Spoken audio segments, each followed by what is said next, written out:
A former mayor of Yazoo City, Mississippi, who fought for the Union in the Civil War, recently had his name removed from a mountain in Yellowstone National Park. The federal government removed Gustavus Doane's name from Mount Doane because some found it offensive.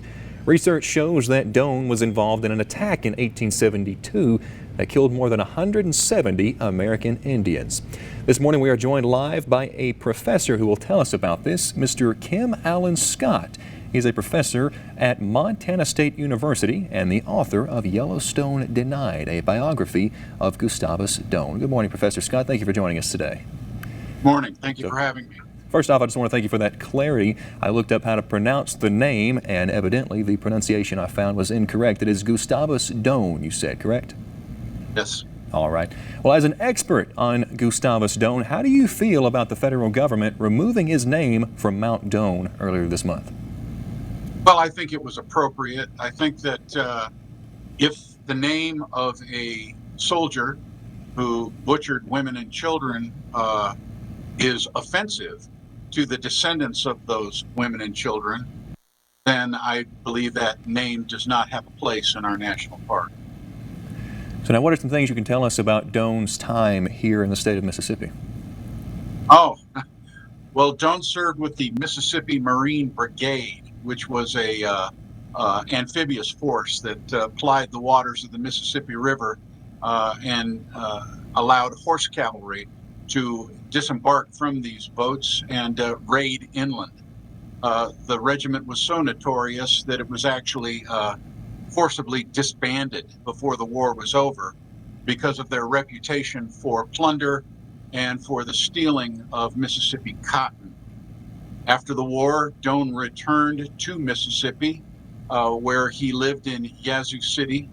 He tried to establish a mercantile business there, and eventually he got the Union Army authorities to appoint him as both a registrar of voters and as the military mayor of Yazoo City.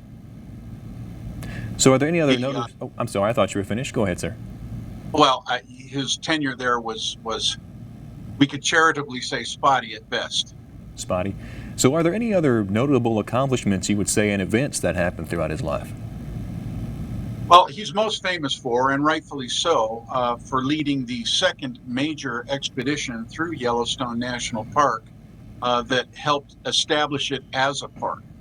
In 1870, he led the military escort of some civilian authorities from Montana Territory through the park, and he wrote a report that was published that was praised highly and reprinted by the United States government that for the first time scientifically described the wonders of the park and brought them to the attention of the world.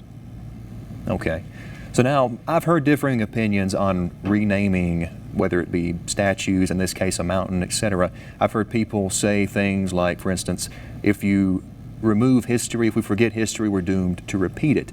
So that's just an example. But what problems do you think can arise when society removes names from structures that recall the past?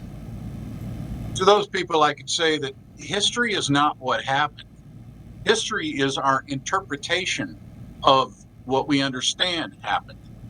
It's a very important difference. I think that people from the past, specifically Confederate monuments, for example, have every place to be on battlefields and in cemeteries.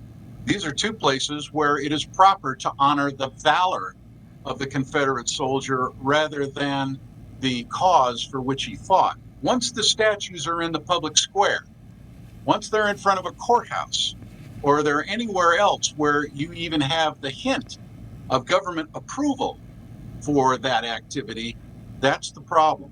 And I think that's what a lot of people just can't quite grasp. Of course, one can honor the valor of the Confederate soldier. Of course, it doesn't have a place in the public square. Well, thank you for your time, sir. That's all I have. Is there anything else that we haven't said you'd like to say before we say goodbye? Doane was a troubled man, but an interesting one. And that's all I can tell you. Thank you so you much for interviewing me. Absolutely. Thank you for joining us this morning, Professor Scott. Have a great day. You too.